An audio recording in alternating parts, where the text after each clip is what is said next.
श्री दुर्गा सप्तशती पाठ अध्याय 1। ओम दो दुर्गाय नमः। इस अध्याय में मेधा ऋषि का राजा सुरत और समाधि को भगवती की महिमा बताते हुए मधुकैट भवद का प्रसंग सुनाना। भगवान विष्णु के सो जाने पर मधु और कैटब को मारने के लिए कमल जन्मा ब्रह्मा जी ने जिनका स्तवन किया था, उन महाकाली देवी का मैं सेवन करता हूँ। वे अपने 10 हाथों में खड्ग, चक्र, गदा, बाण, धनुष, परेख, शूल, भुशुंडी, मस्तक और शंख धारण करती है। उनके 3 नेत्र हैं। वे समस्त अंगों में दिव्य आभूषणों से विभूषित है। उनके शरीर की कांति नीलमणि के समान है तथा वे 10 मुख और 10 पैरों से युक्त हैं। मार्कंडेय जी बोले, सूर्य के पुत्र सावर्णी जो 8वें मनु कहे जाते हैं, उनकी उत्पत्ति की कथा विस्तार पूर्वक कहता हूँ, सुनो। सूर्य कुमार महाभाग सावर्णी भगवती महामाया के अनुग्रह से जिस प्रकार मनवंतर के स्वामी हुए, वही प्रसंग सुनाता हूँ। पूर्वकाल की बात है। स्वारोचिष मनवंतर में सुरत नाम के एक राजा थे, जो चैत्रवंश में उत्पन्न हुए थे। उनका समस्त भूमंडल पर अधिकार था। वे प्रजा का अपने औरस पुत्रों की भांति धर्म पूर्वक पालन करते थे, तो भी उस समय कोला विध्वंसी नामक कुल के क्षत्रिय उनके शत्रु हो गए। राजा सुरत की दंडनीति बड़ी प्रबल थी। उनका शत्रुओं के साथ संग्राम हुआ। यद्यपि कोला विध्वंसी संख्या में कम थे, तो भी राजा सुरत युद्ध में उनसे परास्त हो गए। तब वे युद्ध भूमि से अपने नगर को लौट आए और केवल अपने देश के राजा होकर रहने लगे। समूची पृथ्वी से अब उनका अधिकार जाता रहा, किंतु वहां भी उन प्रबल शत्रुओं ने उस समय महाभाग राजा सुरत पर आक्रमण कर दिया। राजा का बल क्षीण हो चला था, इसलिए उनके दुष्ट, बलवान एवं दुरात्मा मंत्रियों ने वहां उनकी राजधानी में भी राजकीय सेना और खजाने को हथिया लिया। सुरत का प्रभुत्व नष्ट हो चुका था, इसलिए वे शिकार खेलने के बहाने घोड़े पर सवार हो वहां से अकेले ही एक घने जंगल में चले गए। वहां उन्होंने विप्रवर मेधा मुनि का आश्रम देखा, जहां कितने ही हिंसक जीव अपनी स्वाभाविक हिंसा वृत्ति छोड़कर परम शांत भाव से रहते थे। मुनि के बहुत से शिष्य उस वन की शोभा बढ़ा रहे थे। वहां जाने पर मुनि ने उनका सत्कार किया और वे उन मुनिश्रेष्ठ के आश्रम पर इधर उधर विचरते हुए कुछ काल तक रहे। फिर ममता से आकृष्ट चित्त होकर वहां इस प्रकार चिंता करने लगे, पूर्वकाल में मेरे पूर्वजों ने जिसका पालन किया था, वही नगर आज मुझसे रहित है। पता नहीं मेरे दुराचारी भृत्यगण उसकी धर्म पूर्वक रक्षा करते हैं या नहीं। जो सदा मद की वर्षा करने वाला और शूरवीर था, वह मेरा प्रधान हाथी अब शत्रुओं के अधीन होकर न जाने किन भोगों को भोगता होगा। जो लोग मेरी कृपा, धन और भोजन पाने से सदा मेरे पीछे पीछे चलते थे, वे निश्चय ही अब दूसरे राजाओं का अनुसरण करते होंगे। उन अपव्ययी लोगों के द्वारा सदा खर्च होते रहने के कारण अत्यंत कष्ट से जमा किया हुआ मेरा वह खजाना खाली हो जाएगा। ये तथा और भी कई बातें राजा सुरत निरंतर सोचते रहते थे। एक दिन उन्होंने वहां विप्रवर मेधा के आश्रम के निकट एक वैश्य को देखा और उससे पूछा, भाई, तुम कौन हो? यहाँ तुम्हारे आने का क्या कारण है? तुम क्यों शोकग्रस्त और अनमने से दिखाई देते हो? राजा सुरत का यह प्रेम पूर्वक कहा हुआ वचन सुनकर वैश्य ने विनीत भाव से उन्हें प्रणाम करके कहा। वैश्य बोला, राजन, मैं धनियों के कुल में उत्पन्न एक वैश्य हूँ। मेरा नाम समाधि है। मेरे दुष्ट स्त्री पुत्रों ने धन के लोभ से मुझे घर से बाहर निकाल दिया है।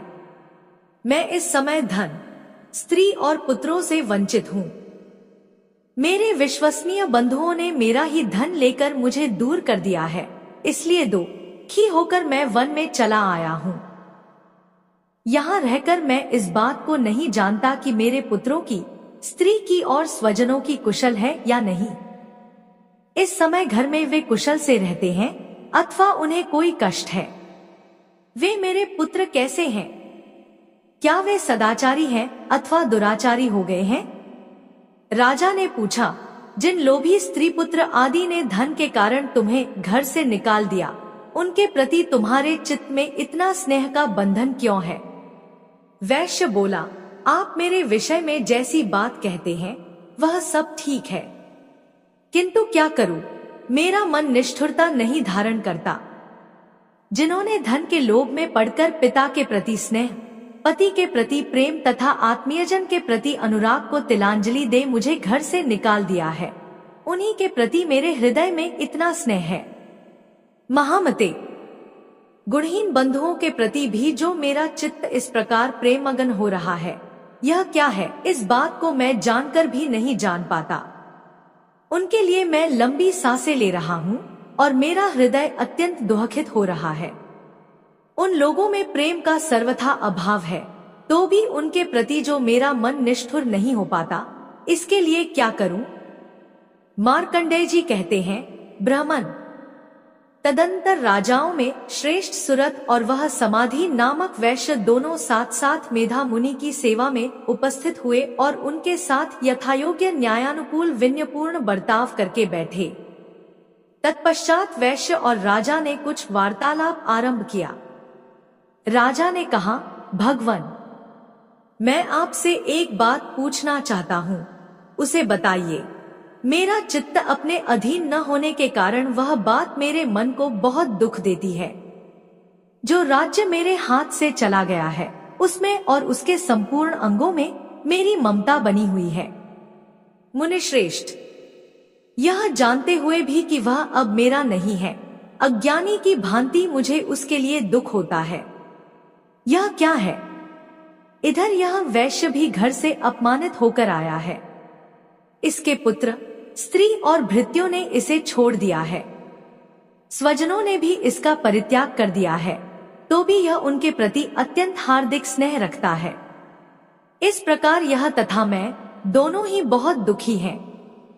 जिसमें प्रत्यक्ष दोष देखा गया है, उस विषय के लिए भी हमारे मन में ममता जनित आकर्षण पैदा हो रहा है।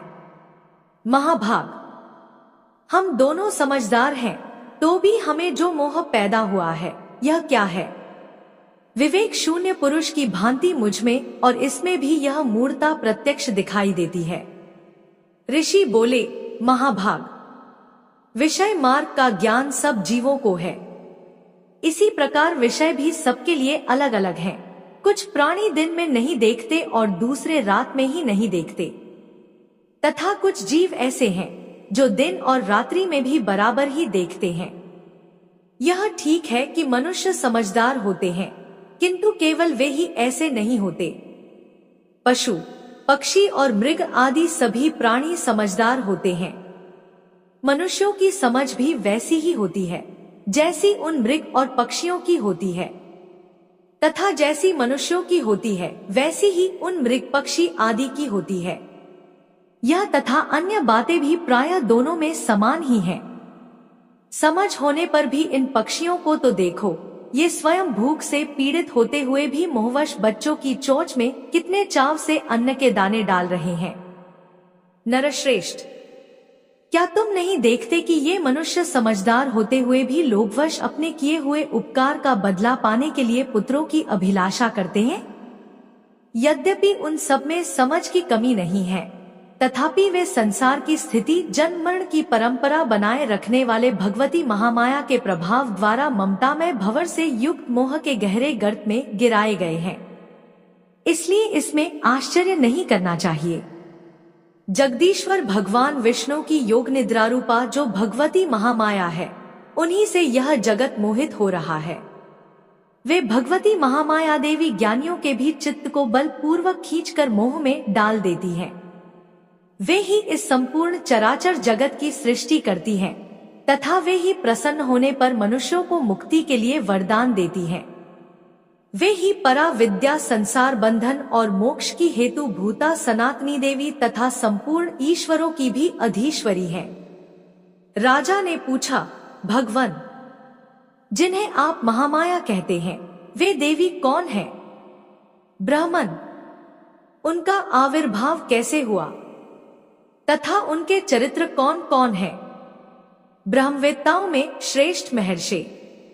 उन देवी का जैसा प्रभाव हो, जैसा स्वरूप हो और जिस प्रकार प्रादुर्भाव हुआ हो, वह सब मैं आपके मुख से सुनना चाहता हूँ। ऋषि बोले, राजन, वास्तव में तो वे देवी नित्य स्वरूपा ही हैं। संपूर्ण जगत उन्हीं का रूप है तथा उन्होंने समस्त विश्व को व्याप्त कर रखा है, तथापि उनका प्राकट्य अनेक प्रकार से होता है। वह मुझसे सुनो। यद्यपि वे नित्य और अजन्मा हैं, तथापि जब देवताओं का कार्य सिद्ध करने के लिए प्रकट होती हैं, उस समय लोक में उत्पन्न हुई कहलाती हैं। कल्प के अंत में जब संपूर्ण जगत एकार्णव में निमग्न हो रहा था और सबके प्रभु भगवान विष्णु शेषनाग की शया बिछाकर योग निद्रा का आश्रय ले सो रहे थे, उस समय उनके कानों के मैल से दो भयंकर असुर उत्पन्न हुए, जो मधु और कैटभ के नाम से विख्यात थे। वे दोनों ब्रह्मा जी का वध करने को तैयार हो गए। भगवान विष्णु के नाभि कमल में विराजमान प्रजापति ब्रह्मा जी ने जब उन दोनों भयानक असुरों को अपने पास आया और भगवान को सोया हुआ देखा, तब एकाग्र चित्त होकर उन्होंने भगवान विष्णु को जगाने के लिए उनके नेत्रों में निवास करने वाली योग निद्रा का स्तवन आरंभ किया, जो इस विश्व की अधीश्वरी, जगत को धारण करने वाली, संसार का पालन और सहार करने वाली तथा तेज स्वरूप भगवान विष्णु की अनुपम शक्ति है। उन्हीं भगवती निद्रा देवी की भगवान ब्रह्मा स्तुति करने लगे। ब्रह्मा जी ने कहा, देवी, तुम ही स्वाहा, तुम ही स्वधा और तुम ही वषट्कार हो। स्वर भी तुम्हारे ही स्वरूप है। तुम ही जीवनदायिनी सुधा हो। नित्य अक्षर प्रणव में अकार, उकार, मकार इन तीन मात्राओं के रूप में तुम ही स्थित हो तथा इन तीन मात्राओं के अतिरिक्त जो बिंदु रूपा नित्य अर्धमात्रा है, जिसका विशेष रूप से उच्चारण नहीं किया जा सकता, वह भी तुम ही हो। देवी, तुम ही संध्या, सावित्री तथा परम जननी हो। देवी, तुम ही इस विश्व ब्रह्मांड को धारण करती हो। तुमसे ही इस जगत की सृष्टि होती है। तुम ही से इसका पालन होता है और सदा तुम ही कल्प के अंतर में सबको अपना ग्रास बना लेती हो। हे देवी, इस जगत की उत्पत्ति के समय तुम सृष्टि रूपा हो, पालन काल में स्थिति रूपा हो तथा कल्पांत के समय संहार रूप धारण करने वाली हो। तुम ही महाविद्या, महामाया, महामेधा, महासमृति, महामोहरूपा, महादेवी और महासुरी हो। तुम ही तीनों गुणों को उत्पन्न करने वाली सबकी प्रकृति हो। भयंकर कालरात्रि, महारात्रि और मोहरात्रि भी तुम ही हो। तुम ही श्री, तुम ही ईश्वरी और तुम ही बोध स्वरूपा बुद्धि हो। लज्जा, पुष्टि, तुष्टि, शांति और क्षमा भी तुम ही हो।